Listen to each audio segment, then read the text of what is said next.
I never had thought that breasts needed much accessorizing, accoutrements, anything like that. But some inventions have actually been made for them that are supposed to get over some of the natural deficiencies of individual pairs of breasts or make people more comfortable with them or stuff like that. So we're going to look at some of these, evaluate them. I'm going to, spoiler alert, I think most of them are ridiculous. But if you think that there's a valid use for any of them, feel free to let me know. All right. The first one is known as the Cush Support Breast Separator. We've got a picture for you.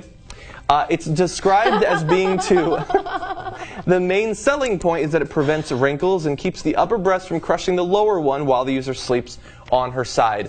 So obviously I've never experienced sleeping with a luscious pair of breasts like that, but is this necessary?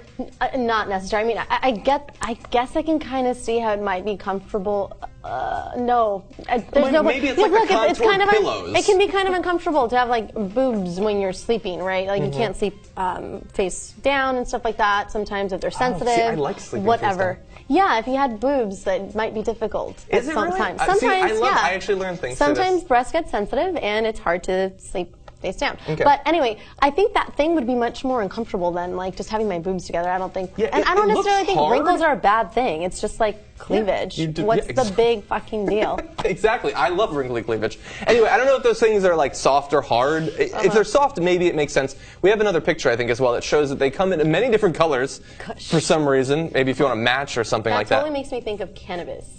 You know, Yeah, like, exactly. That's a weird name. Maybe the person who thought this up was smoking weed. Probably. That would make sense. Okay, now if you feel like it's a little bit cold out, you know, we're dealing with the... Oh, wow.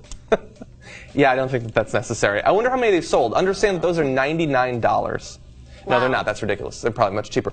Okay, so if you're going out and it's cold weather or something and you're showing a little bit too much, you might like this next product. It's called the Invisinips. And it is designed to cover up to stop you from poking through a bra, through a shirt, or something like that. I can actually see some people, maybe celebrities at like awards events or something like that, award ceremonies, maybe buying these. What do you think?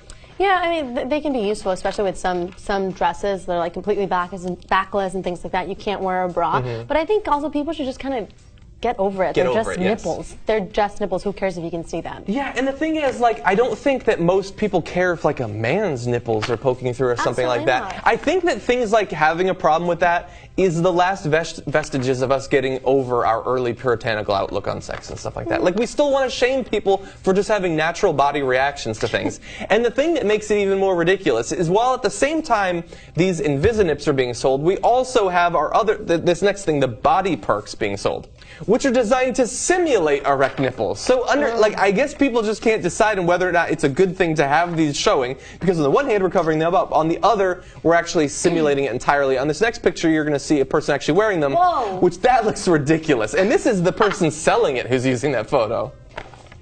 Wow. I mean, I don't understand the point of these. I mean, do they think that women want to look like they're aroused or maybe it's supposed to just draw attention or something like that. Draw attention. Okay. Now they have some like personal accounts of people who've worn them, and they all talk about going out with groups of friends wearing them and feeling flirtatious and fun.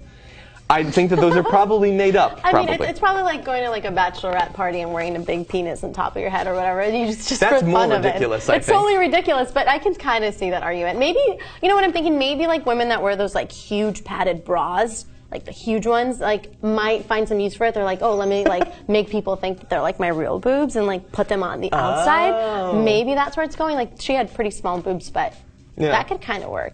Yeah, I think that if you're having to overcome how massive and padded your bra is, like, you should be able to step back. We've done previous videos about some of the science behind bras. I don't even think they're a good idea to wear in the first place. I understand there's a lot of social pressure too. That's because you don't have the boobs. No. But like the science says that in the long term it actually increases sagginess and things like that. But like if it's become such a problem that you need to wear these body perks to push through it, I think that we've gone too far with the technology and we should be more comfortable with our natural bodies.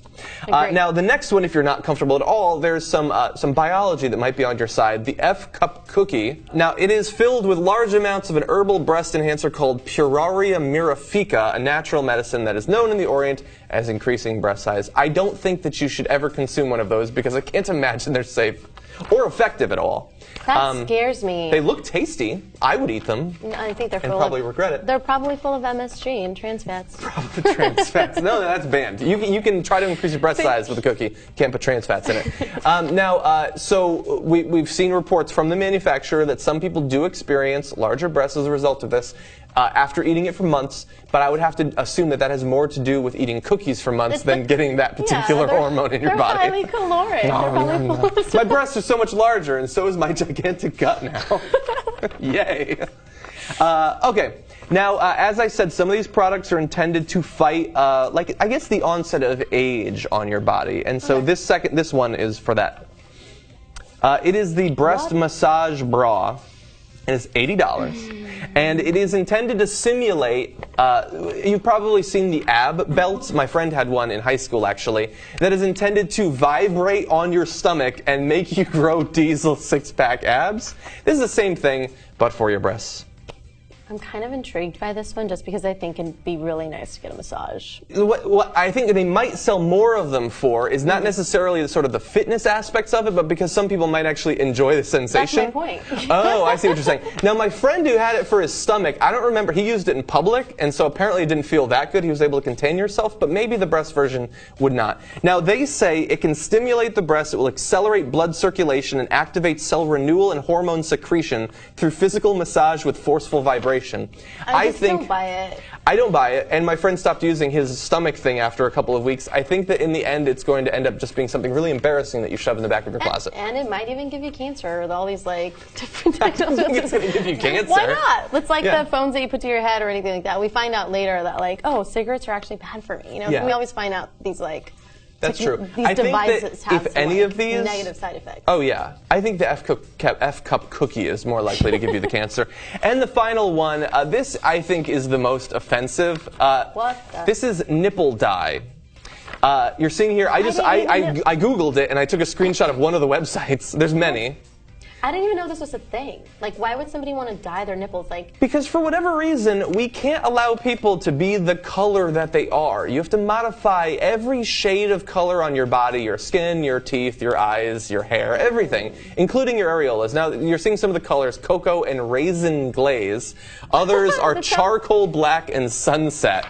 They sound pretty yummy, I have to say. I don't know if they're flavored. Maybe they don't. They sound yummy. Raisin glaze. It does. Sounds like a donut. Yeah. No, I don't get it. And I guess it's the same, or similar to the whole vaginal bleaching thing and stuff like that. I had forgotten about that. Yeah. Yes, exactly. You guys did an episode. That's how I learned about it. I was like, yeah, and so and that's the thing. If you want to put some temporary dye on your nipples or something, first of all, you're worrying too much about this sort of thing. But I think that it encourages people to worry about the general thing, and that's what leads people to do things like vaginal bleaching, or in many countries, skin bleaching, or in our country, for instance, tanning and stuff like that.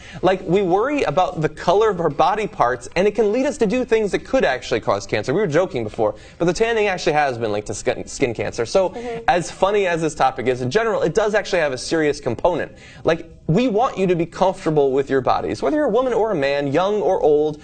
You have what you have, and feel free to work out, eat healthy, and stuff like that. But you don't need to shove a breast separator between your breasts. You don't have to hide or enhance your nipple pokage. Don't eat the F-cup cookie. And this is probably the worst thing of all. Just be comfortable with what you've got. That's what life is about. It's a very natural, very humane thing. I think that people are thinking too much about it anyway. So that's the lesson that we have for you today. We're always looking for ideas for future Humpology 101 segments, so feel free to send in a story idea to me on Twitter @JIdol.